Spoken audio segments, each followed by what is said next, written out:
So I wanted to talk about pain, and what's actually triggering this topic is I just recently watched earlier today a podcast with Aubrey Marcus and Duncan trussell, and unfortunately yet fortunate for discovering, I found out about Duncan trussell in 2018, so not that long ago. I mean, it's 2021 now. Yeah, it's still not that long ago. And when I discovered him, I was like, how has this guy gone off my radar? Because he's just phenomenal. And if you have not seen on Netflix The Midnight Gospel, you must go watch. Also, Aubrey Marcus, I love his work, and I love what he and his wife Vylana shares. Like, I've been following Aubrey's journey for a while, so yeah, I love all the shit that he shares and the authenticity of his journey that he shares as well, you know, with his like polyamory and, you know, him moving into this sacred union. It's beautiful to be an outsider to witness, I guess. But yeah, I recently just watched a podcast, and they talked about many things, and Duncan is just one funny freaking guy. And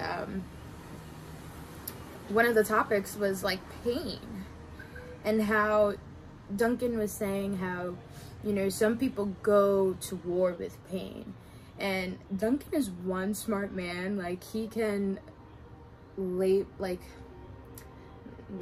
what's the word?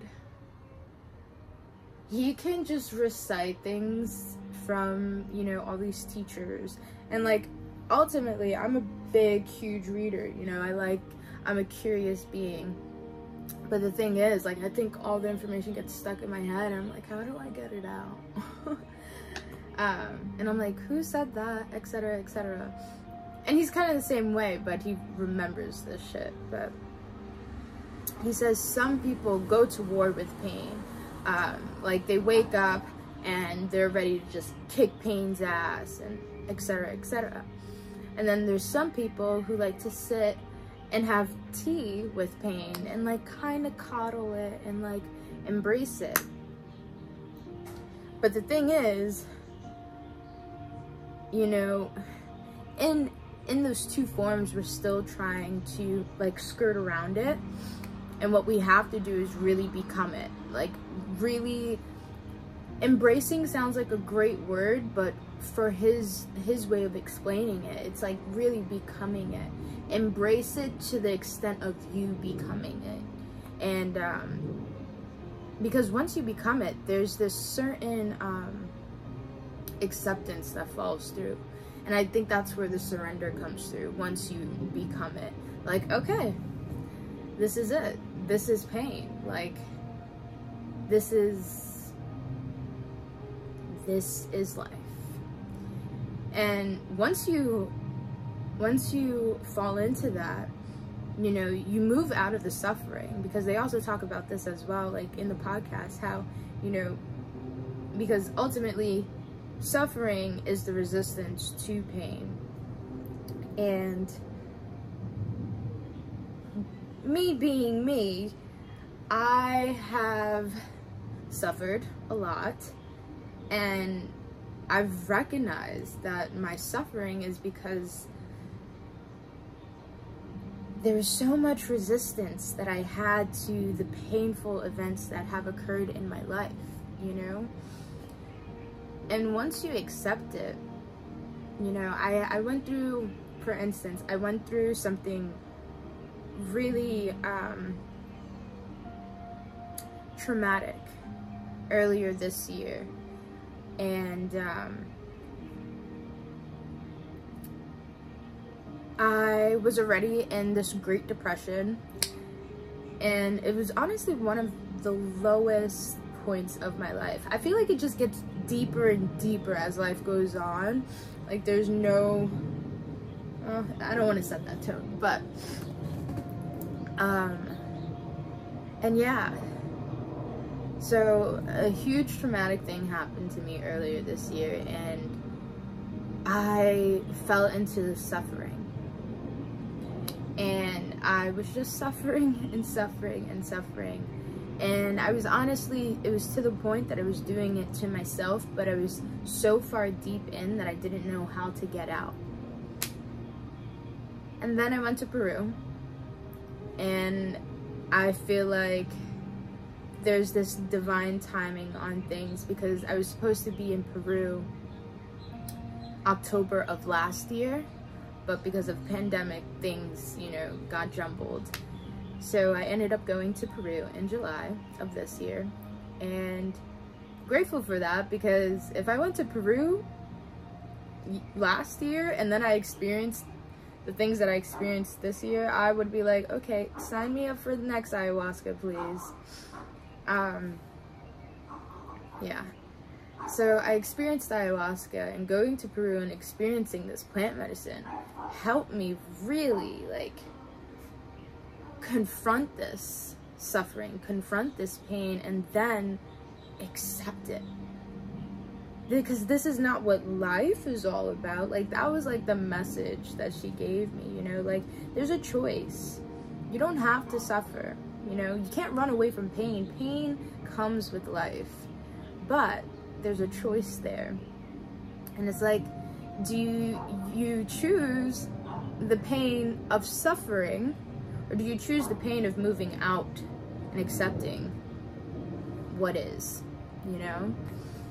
I hope I explained that right, but yeah. It's really just coming to the point, especially when you experience painful events. I keep on touching my hair because it is hot out here, but this is like my oasis. What was I saying? Oh. So, and this is brain fog, and I should probably be eating or taking some lion's mane or some reishi mushroomies, which I'm gonna get on eventually, get back on the shroom journey. But yeah, when painful events come into our life, there's no escaping it. It's part of the journey, you know. That's where the lessons really lie. Just as there's lessons in the beautiful, happiest moments. But when these painful moments come up, it's like, when you fall into the acceptance and the surrender of this is what it is, you fall into this thing of like, okay, like, I'm good, I'm okay, I'm feeling this, but I'm okay, and it doesn't feel like the end of the world.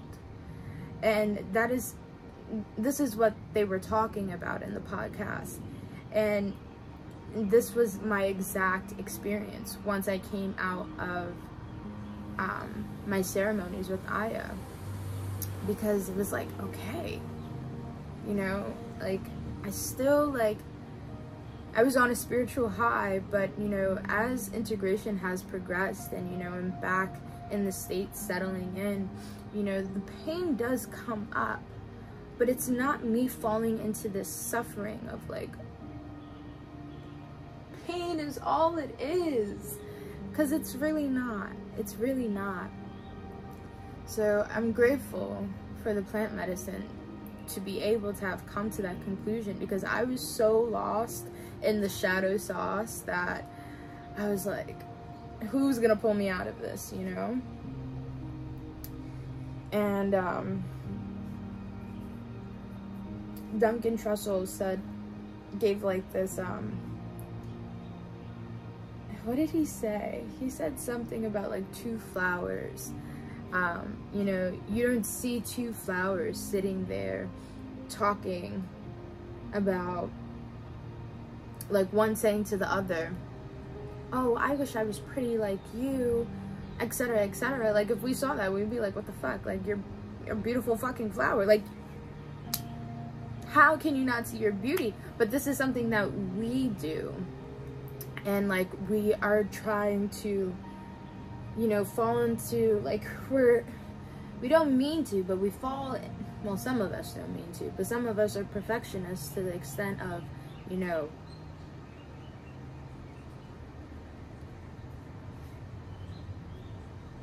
or just feeling like you're not enough.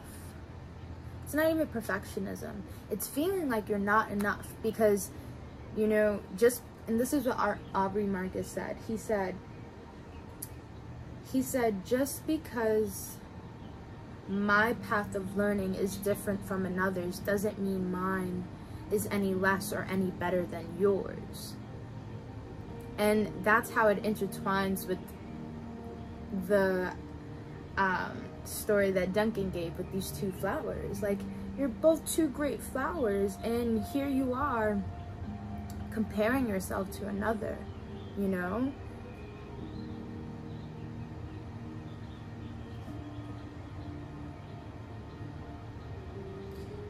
And then, like, Duncan, like, also mentions about how, like, you know,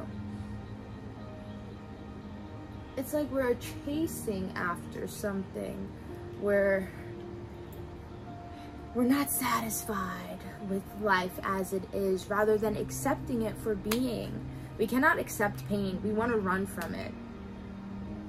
And they speak about, like, boredom and us running from boredom.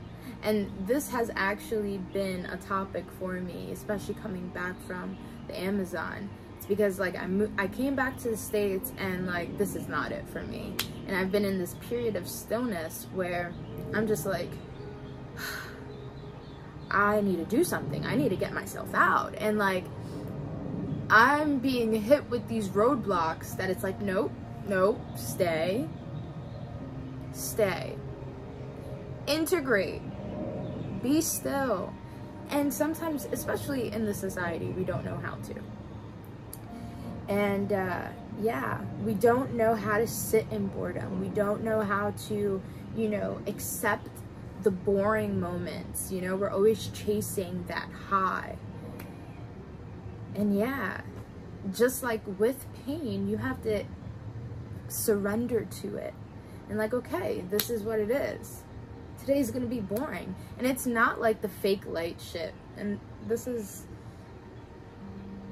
such a key thing, because it's like, it's not always pretty and sweet that I can easily accept these things, you know? The acceptance is there, but like, it's not like you have like, oh, boredom's here and it's beautiful. No, it fucking sucks, but I accept where I am, and you know, it is what it is, because ultimately it is what it is. Life is pain. And that's, Duncan said, the good news is that there is no good news. And a lot of us cannot accept that ideology, you know? And we want to run from it. I'm like sweating so much. I don't know why I decided to do this right here, right now. But yeah, this is something that's just been heavily, you know, it's just been coming up in my life, and I just wanted to talk about it. Let me see, because I took a note of something that he said and I can't remember. So this is something that deeply resonated with me, because this is something that I literally experienced coming out of Peru. He says, we have an experience with pure unification with the divine, and then the bored moments in between, and then there's the desire for there to be a moment of pure unification with the divine. And then he talks about, you know, your relationships, your work, your life, all of it is okay. It's okay. And Aubrey mentioned, like, you know, you see Instagram people living their best lives, and you're not living their lives, and it makes you feel lesser than, and like, am I doing enough, or am I enough? It is okay. It is okay that you're not doing these things. It is okay. Like, obviously, you know, you can, if you truly want to be doing those things, you could take the steps to it. But don't put yourself in a spiral, downward spiral. Well, that could be beneficial as well, but don't put yourself in a hole of suffering because you feel like shit, you know? And that's why, like, I advocate, like, don't follow accounts that make you feel less than. Like, you want to be following accounts that make you feel empowered, not like you're having FOMO and missing out on all these amazing experiences that these people are experiencing, because your life is amazing. This is okay. My life is okay as it is. Me not doing anything, me not having the awesome psychedelic plant medicinal experiences that I want to be having, to be doing this healing work, you know, it is okay right now, because you're exactly where you're meant to be. You are exactly where you are meant to be, you know?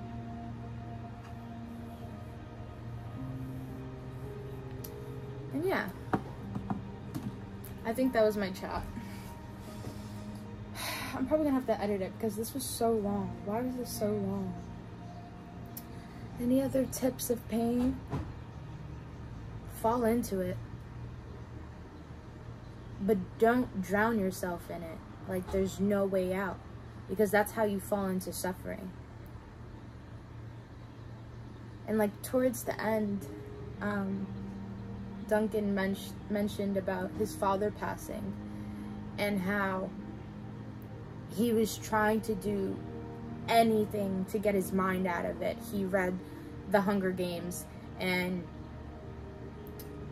he didn't just want to confront that his father was on his bed moments away from, you know, leaving this plane. And he contacted one of his teachers, and he said, I just don't want to suffer. I just don't want him to suffer.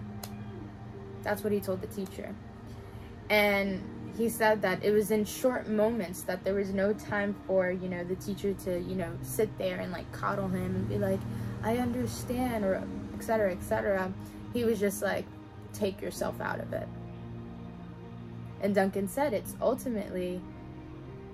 not ultimately that he doesn't want his father to suffer. It's the feeling of him suffering, watching his father suffer. And that there's this mask that we hold sometimes of service.